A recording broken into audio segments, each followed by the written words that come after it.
print this out because I think it'll be easier for you to work through it. So imagine with me for a little bit, okay? Because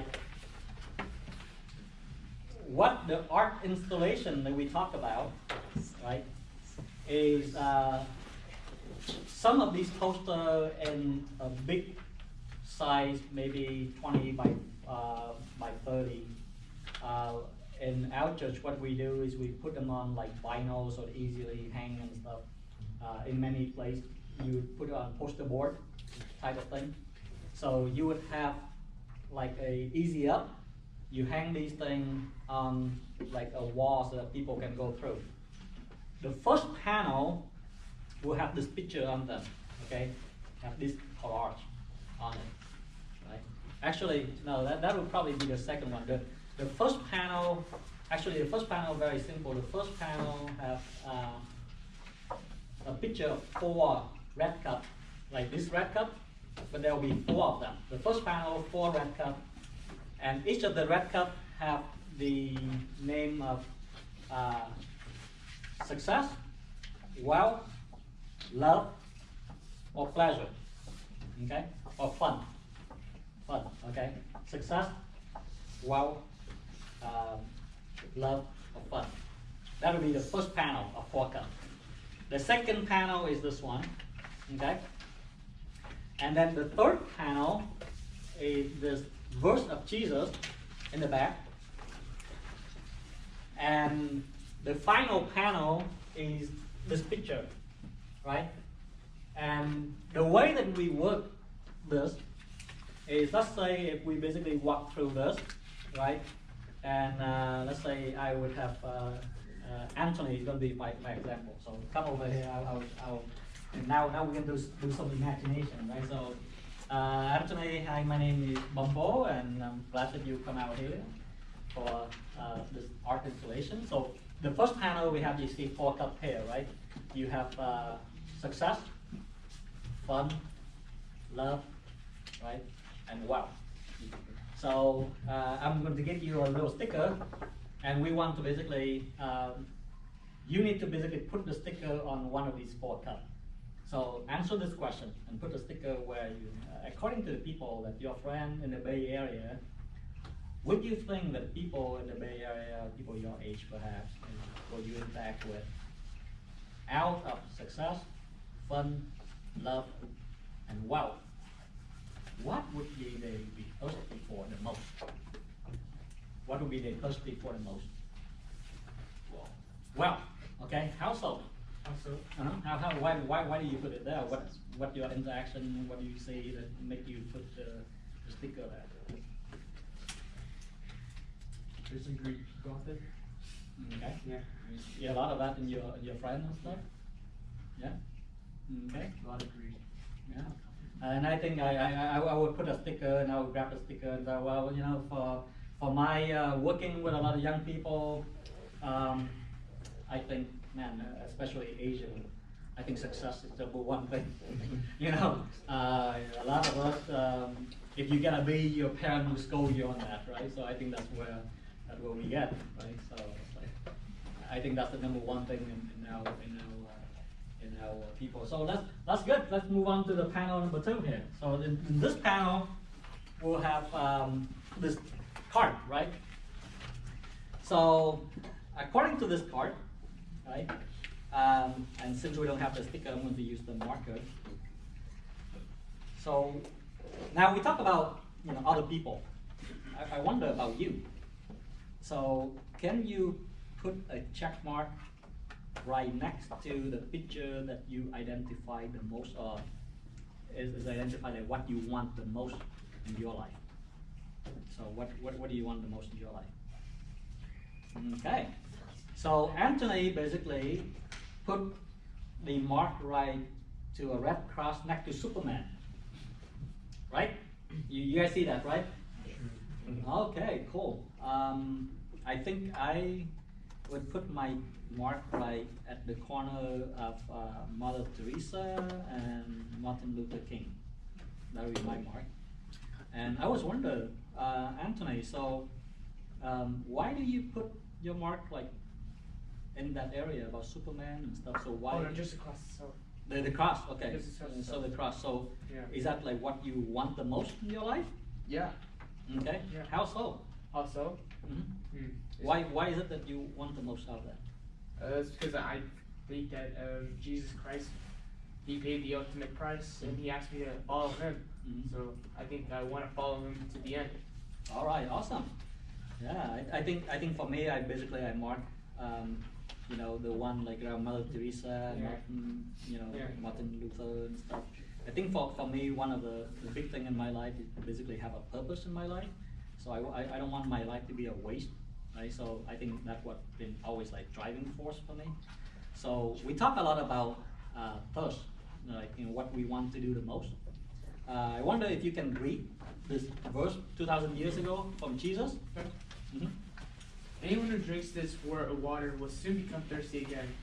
You drink from the water I got to give, and you will not need anything else. I become a fresh, bubbling spring within you, welling with limitless life. So what do you think about what Jesus said about our thirst, about our longing for something? I think because everybody seeks out after other things, wealth, success, money, food, family, and they never get enough of it.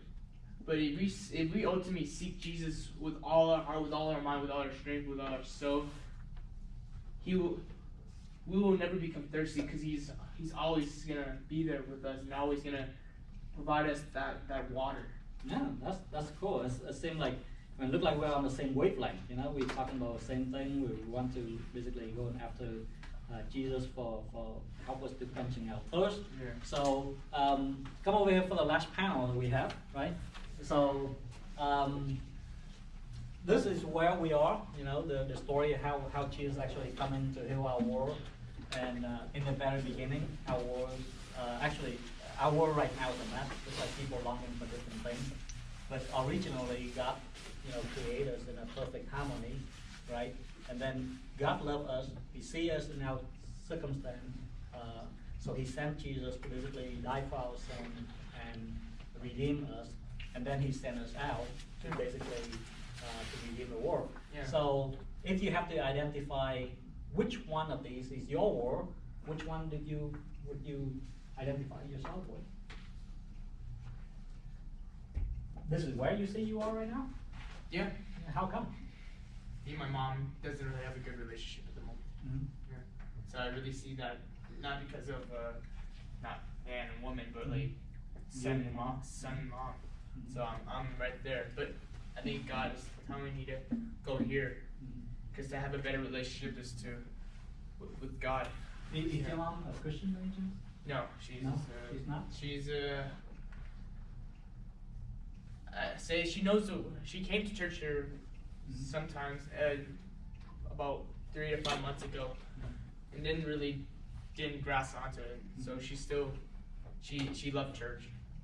Yeah, but I really believe that God is pushing me towards here.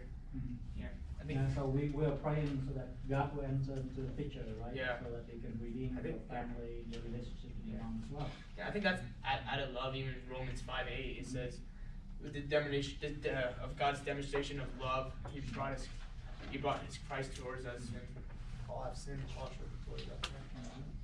So if that's the case, can we pray for you right now, your family situation? Yeah. Okay, let us pray. Father God, during this time, we are reminded about your gospel of grace and how you love us regardless of who we are. And I'm praying for Anthony. He recognized the brokenness in his family, the strained relationship between he and his mom. And Lord God, we desperately need you to answer, to come into this picture.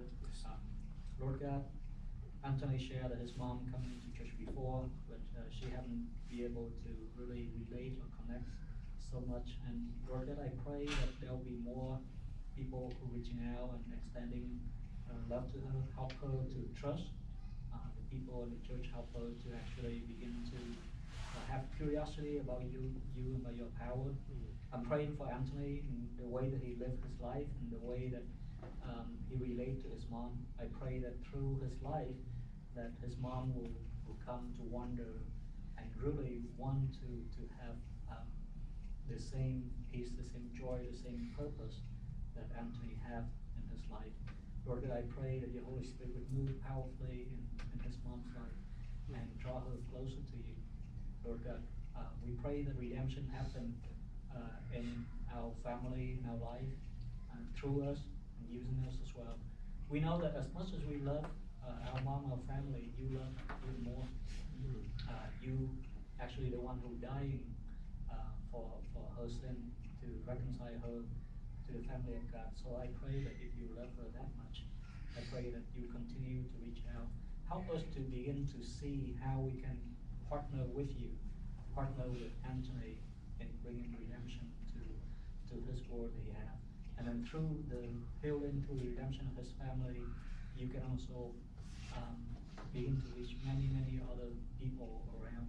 And this testimony of grace will be lifted up and your name be glorified and more people will come to know you. Lord God, help us so that we will be engaged in this journey and this redemption of the world together with you. In Jesus' name we pray. Amen. Right, so you see how this works, right? So what happened is a series of conversations that you can use to actually engage with people, and sometimes you will never get to the end, the last panel. That's okay. You know, we need to know like where people is at, and if we can basically engage with them in conversation, like put something into their thought, have something for them to process, even to just receive the love that we have. You know, that's our job to do, right? So to summarize, in panel 1, you basically, it's easy because it's low risk. You know, people just making a judgment about, what's wrong, what people's after. That other people, right? In panel number 2, when you begin to do this, it actually is a little more personal, right? Now, what is it that you are about? What is it that you identify with? And many times when you do that, you also share yourself as well, right? So it's not only just them, but also you have a chance to share with them. And then by the time you get to the panel number 3 about the scripture, just talk to people, dialogue to people about, what do you think? Sometimes people get stuck here. It's like, well, Jesus, I'm not really, I'm not so sure why you guys think about God. But then this is where the question, where the stuck will come out, and pray that God will help you to be able to be gentle, to be kind, help them to point to the resource and stuff. That's where Hui is going to help you with the table talk, right? Answer the hard question. But the main thing is basically just listen to them, right, and share what you have. And then if you have the opportunity, and you can invite them to see panel number 4, to listen, to say, well, so this is how God be able to quench your thirst. And then you can leave them there and share them the story. Now, this script is actually, if you want some help, they actually give you a very, very detailed conversation, how you can basically walk them through the panel, and even how to describe this work, right? Now, the only note that I want to do is in the foreword that you have on the right side, you see Word 2 actually kind of highlights, right? That means that whenever we share the gospel, we start with Word 2 first. This is because the good news, if you want to get to the good news, you have to talk about the bad news. So this is the broken and damaged and terrible world that we're in, right? So you start from here, and then you talk about God's original design, and then how he basically, his solution, and then what he calls us to do, right? So I think that's the kind of the process there. So I will give this to you guys, so you can keep that. In the next few weeks, I will basically send the PDF, and then the staff can print this stuff and design this. So there will be a lot of more logistics that we need to get done. But at least I think this will help you enough to be able to get started and get prepared with it. Okay? Yeah. Question. I have a question related to that last time. My first question is, we're gonna bring this idea to the campus, which is the high school and middle school, and we want them to go out to the community and do this activity. When you go out on Saturday, no, they don't do this. On Saturday, they probably, the good thing that they will do a survey. They approach people and survey them in terms of like virtual survey and stuff.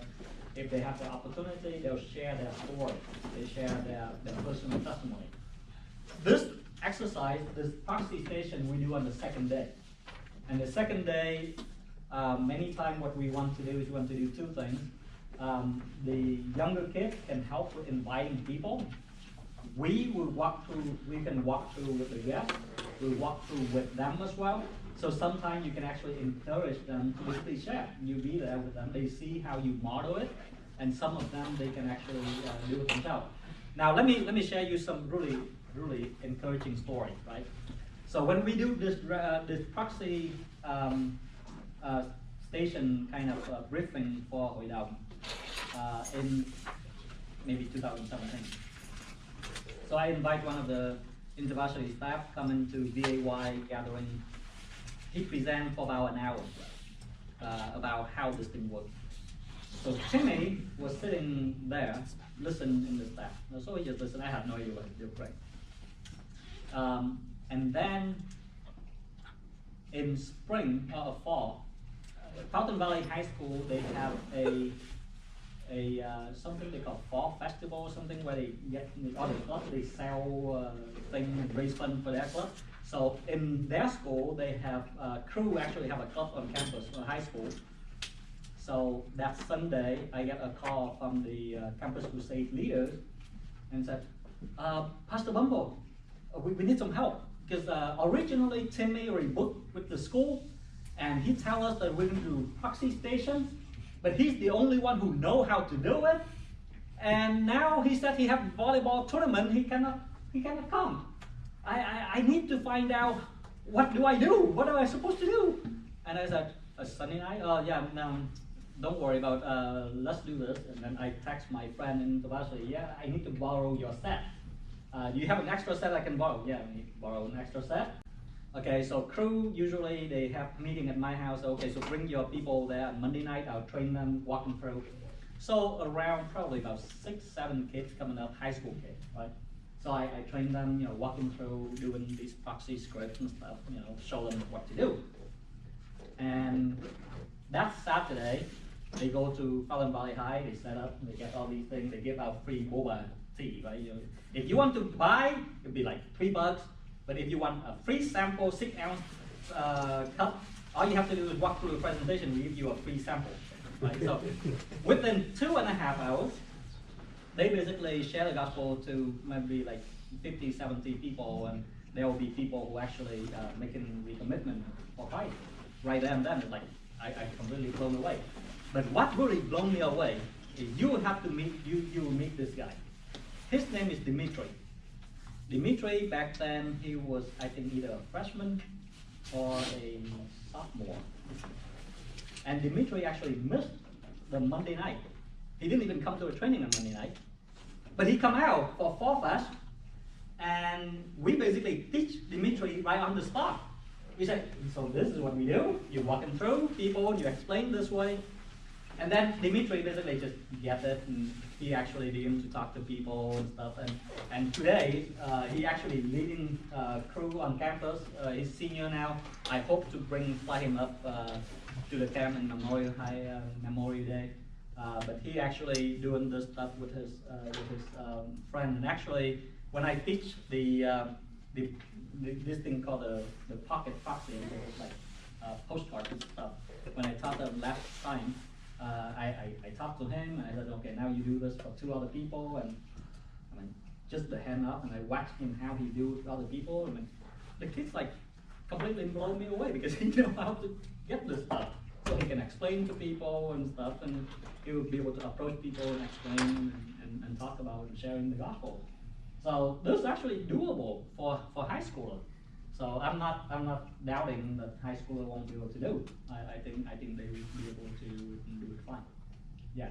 Yeah, but my question is like, because they're high school students, do you think they have the credibility to talk to the adult? Because the people we're gonna approach is not like high schooler or middle schooler. We're gonna approach like some public place where we can gather whatever we can do. Yeah, I think the taxi station, the way that we did in Southern California, we do it at the beach. And when the people basically walking through, of course you have people who are interested, people who may not be interested. But I think our job is pretty much like sow the seed. And many times we also have like the staff and the dealers around there as well.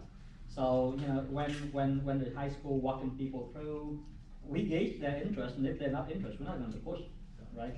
And if they're not, if they're interested, basically we get more. Like one thing that we did, I think I bring a sample here too, especially with contact evangelism, is it's hard for you to follow up, right? I'm actually giving one of these cards from the home so they can repeat them or replicate them somewhere. But this is the card that I actually kind of follow up with people. I try to get their name, number, and stuff.